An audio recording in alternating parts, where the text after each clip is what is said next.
पटना के boring road में मकान में लगी भीषण आग बुझाने की कोशिश में जुटी फायर ब्रिगेड की टीम। बिहार के रोहतास में भारी बारिश का कहर जारी, बढ़ते जलस्तर के चलते भवानी झरने का रौद्र रूप आया सामने। कैमूर पहाड़ी में है झरना। बिहार के रोहतास में भारी बारिश से तुतला भवानी धाम में बढ़ा जलस्तर, कई सैलानी झरने में फंसे तो वन विभाग की टीम ने सैलानियों को सुरक्षित बाहर निकाला। रांची में हेलीकॉप्टर की इमरजेंसी लैंडिंग, पायलट की सूझबूझ से टला हादसा। तेज बारिश और हवा की वजह से संतुलन खो बैठा था हेलीकॉप्टर। जम्मू कश्मीर के डोडा में हादसा, सड़क से नीचे गिरा मेटाडोर वाहन, हादसे में एक की मौत, कई घायल। जम्मू के डोडा में हुई बस दुर्घटना को लेकर रेस्क्यू अभियान लगातार जारी, स्थानीय लोगों को बाहर निकालने में जुटी भारतीय सेना। आईएएस पूजा खेड़कर की मां और पिता से होगी पूछताछ, दोनों के खिलाफ पुलिस ने दर्ज की एफआईआर। आईएएस अधिकारी पूजा खेड़कर का पर दबाव बढ़ गया है। पूजा की ऑडी कार की जांच करेगी ट्रैफिक पुलिस की टीम, कार के सभी पेपर की पड़ताल होगी। मुंबई में दिव्यांग समाज के लिए काम करने वाली संस्था ने राष्ट्रपति को लिखा पत्र, आईएएस अफसर पूजा खेड़कर के खिलाफ कार्रवाई की मांग। हिमाचल की देहरा सीट से सीएम सुक्खू की पत्नी की जीत हुई, तो वहीं हमीरपुर से बीजेपी के आशीष शर्मा की जीत। हिमाचल की 2 सीटों पर कांग्रेस और 1 पर बीजेपी ने जीत हासिल की। हिमाचल उपचुनाव में आए नतीजों पर बोले प्रदेश के सीएम सुखविंदर सिंह सुक्खू, कहा राज्य की जनता जागरूक और जागृत। पंजाब की जालंधर वेस्ट से आप उम्मीदवार की जीत, मोहिंदर भगत के समर्थकों ने मनाया जीत का जश्न। बंगाल की सभी 4 सीटों पर टीएमसी का कब्जा, रायगंज विधानसभा सीट पर टीएमसी की जीत, तो कृष्णा कल्याणी ने बीजेपी प्रत्याशी को दी शिकस्त। आपातकाल को लेकर बीजेपी का कांग्रेस पर बड़ा हमला, कहा कांग्रेस ने संविधान की आत्मा को बदल डाला। बीजेपी ने कांग्रेस पर साधा निशाना, कहा आपातकाल के दौरान करीब 1.5 लाख लोग जेल में रहे, तो आपातकाल में कांग्रेस ने लोगों के छीने थे हक। संविधान हत्या दिवस पर बोले कांग्रेस नेता पवन खेड़ा, कहा यह ट्रेंड लोकसभा चुनाव से शुरू हुआ और लगातार आगे बढ़ता जा रहा है। केजरीवाल की सेहत को लेकर संजय सिंह का दावा, कहा जेल में 5 बार केजरीवाल का शुगर लेवल 50 से कम हुआ, 8.8 किलो के लगभग वजन भी कम हुआ। जम्मू कश्मीर में उपराज्यपाल की बढ़ाई गई शक्तियां, गृह मंत्रालय ने जम्मू कश्मीर पुनर्गठन अधिनियम में संशोधन किया, दिल्ली के एलजी की तरह प्रशासनिक शक्तियां दी जाएंगी। वाइब्रेंट विलेज प्रोग्राम को लेकर दिल्ली में गृह मंत्री अमित शाह ने की मीटिंग, बैठक में कई बड़े अधिकारी रहे मौजूद। घाटकोपर होर्डिंग हादसे में मुंबई क्राइम ब्रांच ने दाखिल की चार्जशीट, मामले में गिरफ्तार 4 आरोपियों पर मामला दर्ज किया गया। घाटकोपर हादसे में 14 लोगों की जान गई थी। जयपुर थप्पड़ कांड में क्रू मेंबर ने सीआईएसएफ जवान पर अभद्र कमेंट करने का आरोप लगाया, बोली मैंने गुस्से में खोया मानसिक संतुलन। सीआईएसएफ पर पूरा सीसीटीवी नहीं देने का भी आरोप लगाया। शंभू बॉर्डर खोलने के फैसले पर हरियाणा सरकार ने सुप्रीम कोर्ट में याचिका दायर की, कहा कानून व्यवस्था को लेकर बंद किया गया है रास्ता। हरियाणा के नारनौल में स्काई डाइविंग दिवस का आयोजन, केंद्रीय पर्यटन मंत्री गजेंद्र सिंह शेखावत ने की स्काई डाइविंग।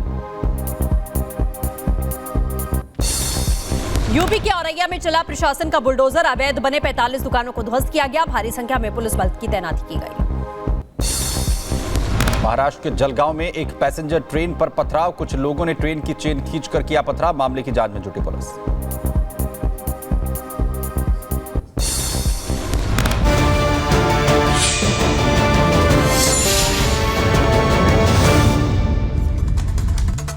और इस बीच बड़ी खबर आपको बता दें, मध्य प्रदेश में बीजेपी ने उपचुनाव जीता। जी हां, अमरवाड़ा सीट पर बीजेपी ने 3252 वोटों से इस सीट को जीत लिया है।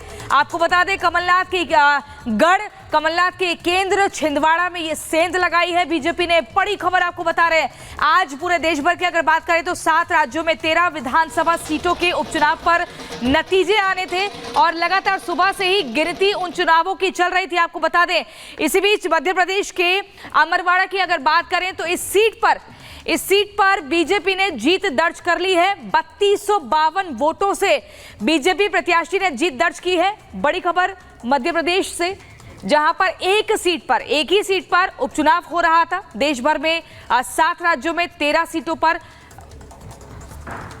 विधानसभा उपचुनाव की जो है गिनती लगातार चल रही थी और धीरे धीरे करके तस्वीर साफ हो रही है, चाहे फिर वो हिमाचल प्रदेश की बात करें, पश्चिम बंगाल की बात करें, लेकिन ये नतीजे मध्य प्रदेश मुझे इस बात की प्रसन्नता है कि उपचुनाव में छिंदवाड़ा भी हम पिछली बार लोकसभा जीते थे और छिंदवाड़ा के अंदर अमरवाड़ा विधानसभा भी हम उपचुनाव में जीते हैं। ये विश्वास भाजपा का जनता के बीच का रिश्ता बताता है और खास करके जनता जो सरकार पे भरोसा कर रही है, संगठन के साथ भाजपा की आइडियोलॉजी पर भरोसा कर रही है, ये निश्चित रूप से हम यशस्वी प्रधानमंत्री के नेतृत्व में और मजबूत करने की दिशा में आगे बढ़ेंगे। मैं अपनी ओर से अमरवाड़ा की इस जीत पर मध्य प्रदेश की जनता को बधाई देना चाहता हूं, अमरवाड़ा की जनता को बधाई देना चाहूँगा। आज मैं मुंबई में हूं, लेकिन मेरा मन लगा हुआ है कि मैं ऐसा लग रहा है कि अमरवाड़ा की जीत में हमारे कार्यकर्ताओं के साथ, वहाँ की जनता के साथ उस जश्न में शामिल हूँ। मेरी अपनी ओर से एक अच्छी जीत की बहुत बधाई। भाई बात करते हैं उत्तराखंड की, जहां पर उत्तराखंड के नतीजे सामने आए हैं। मंगलोर सीट, पहले जो सीट है वो बीएसपी के पास थी और बीएसपी कांग्रेस के पास ये सीट रही। तो वहीं अब बड़ी अपडेट आपको बताएं, उपचुनाव में उत्तराखंड में मंगलोर और बद्रीनाथ सीट, यहां पर बीजेपी हार गई है। तो दोनों सीटों पर उत्तराखंड में हार का सामना यहां पर बीजेपी को करना पड़ा है। मंगलौर और बद्रीनाथ सीट यहां पर बीजेपी हार गई है। तो उपचुनाव के नतीजे उत्तराखंड के हम आपको बता रहे हैं। 2 सीटों पर उपचुनाव यहां पर हुआ जिसमें बीजेपी को हार का सामना करना पड़ा है। दोनों सीटें बीजेपी ने यहां गंवा दी हैं। उत्तराखंड के नतीजों की बात कर रहे हैं। मंगलौर सीट में जहां पहले बीएसपी के पास थी और अब कांग्रेस ने इस सीट को यहां जीत लिया है। मंगलौर सीट पर बीजेपी वापसी नहीं कर पाई है, यानी 2 सीटें यहां पर गंवाई है। तो उत्तराखंड के उपचुनाव में नतीजे बता रहे हैं आपको, जहां पर पहले बीएसपी ने मंगलौर सीट पर जो कामयाबी हासिल की थी, लेकिन इस बार कांग्रेस यहां पर जीतने में कामयाब रही। तो बिल्कुल इस वक्त हमारे तमाम सहयोगी हमारे साथ में जुड़े हुए हैं। सत्यविजय हमारे सहयोगी मध्य प्रदेश से जुड़ चुके हैं, देहरादून से रतन हमारे साथ जुड़े हैं। सबसे पहले सत्यविजय को रख कर लेते हैं। सत्यविजय, एक बार फिर से बीजेपी ने जीत का परचम लहरा दिया है और सबसे बड़ी बात छिंदवाड़ा से, क्या कुछ और जानकारी? बिल्कुल, देखिए छिंदवाड़ा जिले की अमरवाड़ा सीट पर उपचुनाव था और इसमें बीजेपी ने जीत दर्ज की है। हालांकि जो मुकाबला था वो कांटे का था, क्योंकि कांग्रेस कैंडिडेट धीरन शाह जो है उन्होंने भी लगातार फाइट दी। 17वें राउंड तक धीरन शाह आगे थे, लेकिन लास्ट के 3 जो राउंड हैं इसमें काउंटिंग के बाद जो है कमलेश शाह ने जीत दर्ज की है। 3200 से ज्यादा वोट से जीत दर्ज की है। बीजेपी के बड़े नेता डिप्टी सीएम जो है मध्य प्रदेश के और मध्य प्रदेश के मुख्यमंत्री हैं, मुख्यमंत्री ने साफ तौर पर कहा कि कांग्रेस पर अब जनता को भरोसा नहीं है और इसीलिए कमलनाथ के गढ़ छिंदवाड़ा में अमरवाड़ा जो सीट है इस पर बीजेपी कैंडिडेट जीते हैं। हालांकि कमलेश शाह के प्रोफाइल पर अगर बात करें तो कमलेश शाह जो है वो पहले कांग्रेस में ही थे। लोकसभा चुनाव के दौरान उन्होंने पार्टी बदली और पार्टी बदलकर वो बीजेपी में आए, जिसके चलते यहाँ पर उपचुनाव हुआ और उपचुनाव में कमलनाथ